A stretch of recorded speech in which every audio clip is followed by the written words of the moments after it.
Hey guys, what's happening? Obviously it's Chris from Dad's Garage, and today what we're going to do, we're going to take a look at the Audi and find out if we can have a look and find out why it's misfiring. Done a little bit of investigation into it. We changed the rocker cover gasket and the spark plug well gasket, which seems to have made it a little bit better. The spark plug wells are actually dry now, so that's a good start. So what we're going to have a look at today is, I think that there's an air leak somewhere, or a what's it called, a vacuum leak. I think the vacuum leak's coming from the manifold. So what we're going to do is we're going to try and strip the manifold out today, and then replace the gasket, and then we'll see if that makes any difference. If you like seeing content like this, please don't forget to hit the like button, and don't forget to hit the subscribe button, which is probably around about here. That way you're not going to miss my upload videos. There's the bell notification as well, give that a wee tinkle as well. So let's dive into doing this.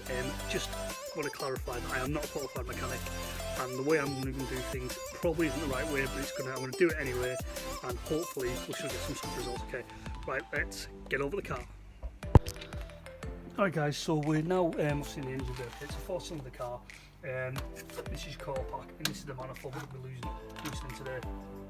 Now, just before we start, what you're meant to do is you're meant to drain the coolant out of this. I believe the coolant drain is probably somewhere on the driver's side, I believe, from what I've read. However, I'm not 100% certain, so what I'm going to do is I'm going to drain the coolant by disconnecting this pipe, and just going to dump down into the engine bay. And I've got a bucket underneath to catch all the coolant, so hopefully, yes, I know it is not the right way to do things, however, that's what we're going to do anyway. Right, so wish me luck. Okay, so it's going to be getting up there. So what we've done so far is we've disconnected the coolant hose, which is here, and we've drained it down into the bottom of the engine bay. I know it's probably not the right way to do it, but I did anyway. We've disconnected the throttle body, which sits here. Next thing we're going to do is going to disconnect this manifold support bracket. Then we're going to come over and I'm going to disconnect the injector lines along with the injectors. We'll disconnect all the power cabling to it, which is what you're meant to do, but I haven't done it in that order because this is me, you know, remember. Get the injector rail out, and then what we will do, which is this bad boy here, then what we'll do is we'll be in a place to start removing the manifold bolts. There are 10 in number, so you've got 2 there, and 2 just down there, 2 there, 2 under there, and then finally 2 at the end. And once the support bracket bolts are undone, that'll give us the room to manoeuvre the manifold off.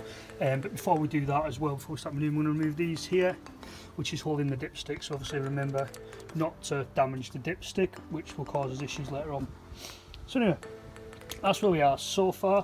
We've got a little bit done. It's taken about half an hour so far, so we'll get back to it now. Right, so where we're at now, okay, what we've done is we've got the injector rail out, which is just this part here, okay, so the injectors are out, and also I've plugged the holes with tissue just so I don't get any rubbish in there while I'm stripping the manifold bolts. Okay, so you see all the 10 bolts are out, so you've got 2, this one, 2, 4, 6, 8, 2, 4, 6, 8 and 10. Well, actually it's 8 bolts and 2 nuts which you've got to lift out. One of them is this is to protect with your dipstick, so you just got to be careful when you're removing the manifold that you don't, you know, damage the part of the dipstick, right? Also, I've released the support bracket under there, so that's now the manifold totally away. So what we're going to do is I'm going to put it up on the tripod, and we're going to remove the manifold now. When I lift it, there is going to be air hoses attached. I'm not too worried about the air hoses being attached, because what I want to do is I'm purely and simply only changing the gasket. So I'm kind of hoping that this is going to fix our vacuum leak. So what we'll do, we'll get the gasket ready, the manifold gasket ready. This isn't a paid advertisement, so I'm not plugging any sort of gasket brand. This is just a BG automotive gasket. So there's the gasket. You see it's just a 4-port manifold gasket. So what we're going to do is we're going to lift the manifold and get the gasket fitted.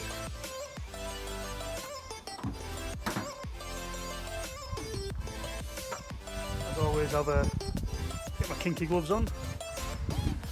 Move your back to get a bit of respect for what's going on.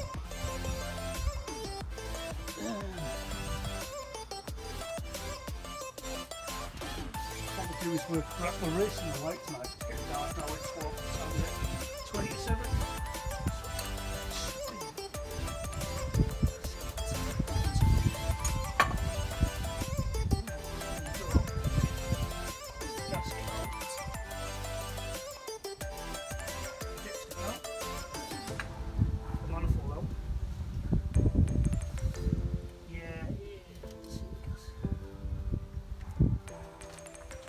manifold lifted and cleared. As you can see it there, I'll get a better closer look. There's the manifold lifted. To be honest with you, I can't really see any sign of gasket degradation, if you can see that properly. Torch on my camera. So, I don't know if you can see any sort of gasket degradation there. It looks fairly intact. It looks fairly neat, to be honest with you. Anyway, what we'll do, we'll get it out, get it changed. We'll examine it properly in a minute. Okay. So let's get this gasket off. Get the new one on. Get it cleaned up.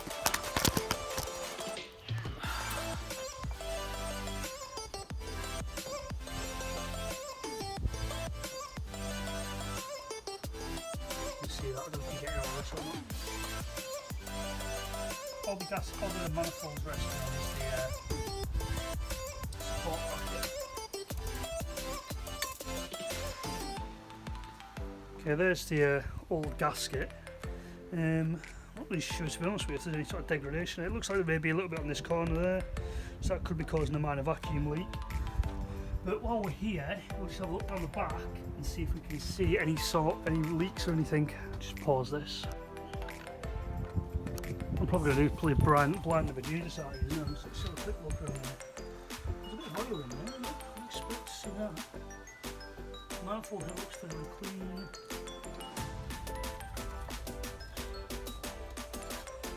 And there is the cause of the misfire and the vacuum leak. Right there.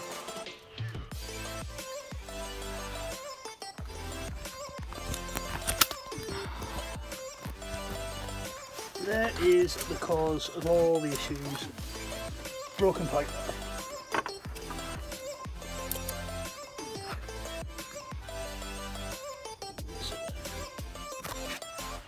So let's see if we can order one, eh?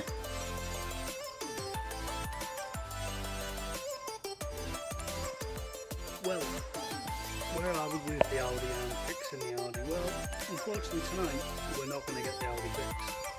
This is because it's not the intake manifold that was broken, it's actually a vacuum hose which goes from just next to the oil filter up to I think it's the EGR system.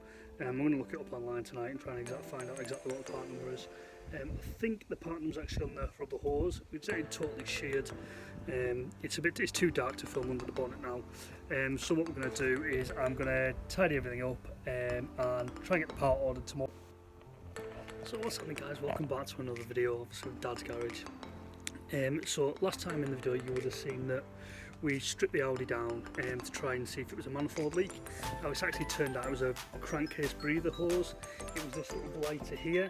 This is the cause of all the issues, one of these. It actually perished so much that the whole thing had actually snapped.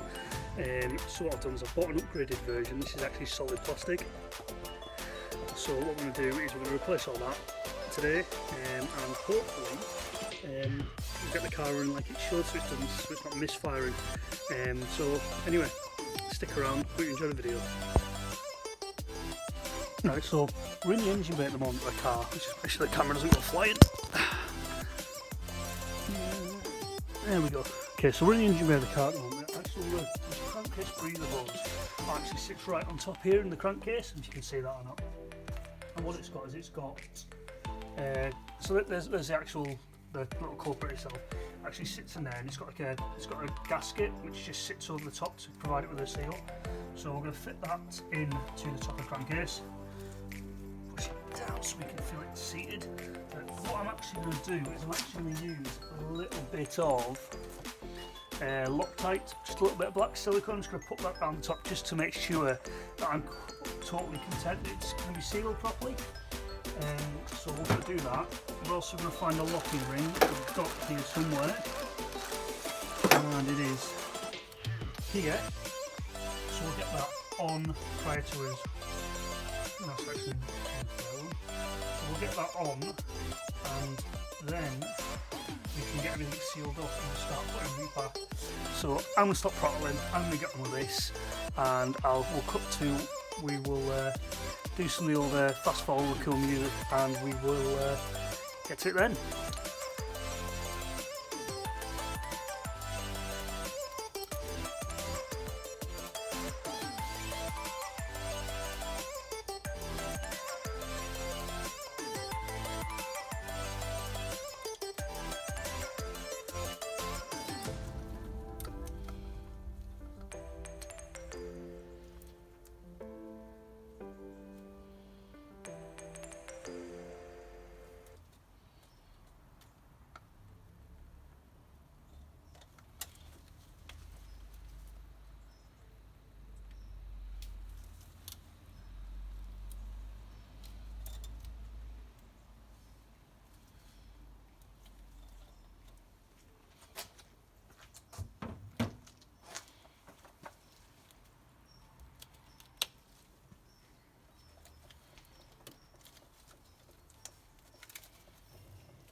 Okay, so there's the breather hose fully fitted. We've done up the clamp and we've set it on there.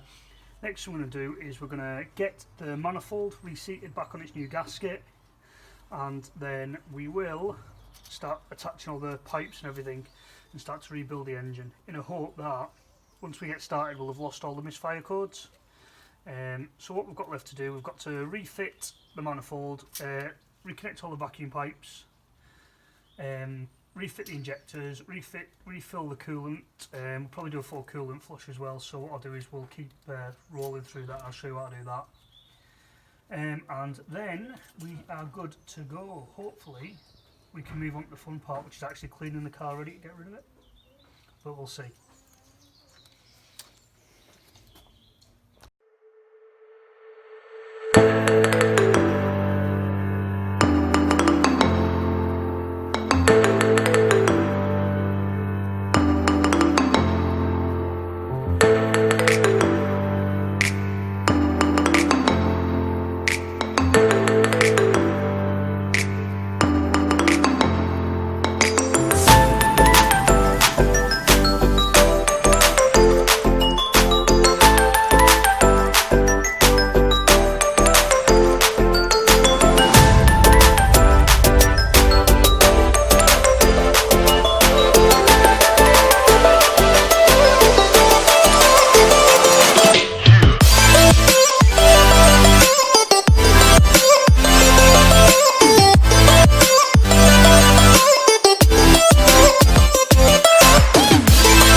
So from the cruising montage you see we've got the manifold refitted now.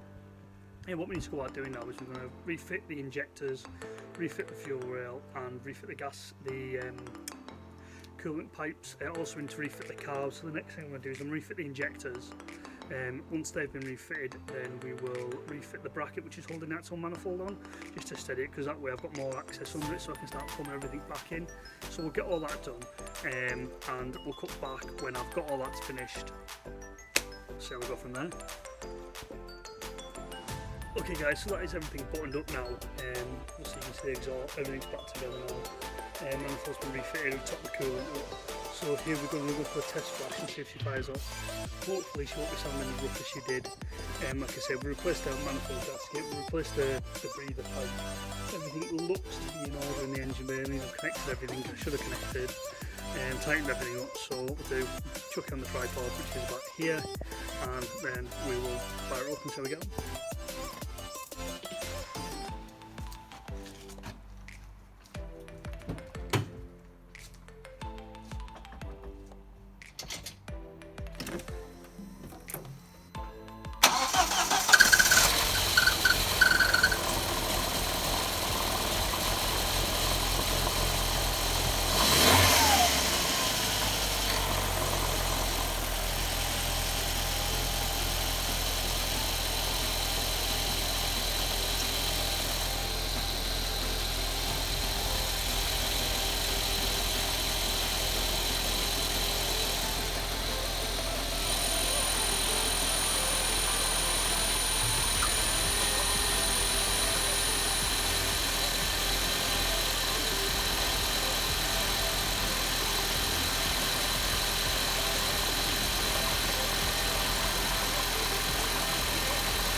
I don't want to speak too soon, but it actually sounds like we've had some sort of success.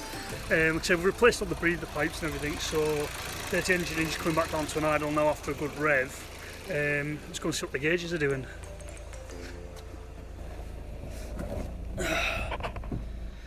Well, it's looking like it's actually doing alright. It's currently sat now just idling under 1000 revs, about 800 RPM, which is pretty standard for these cars.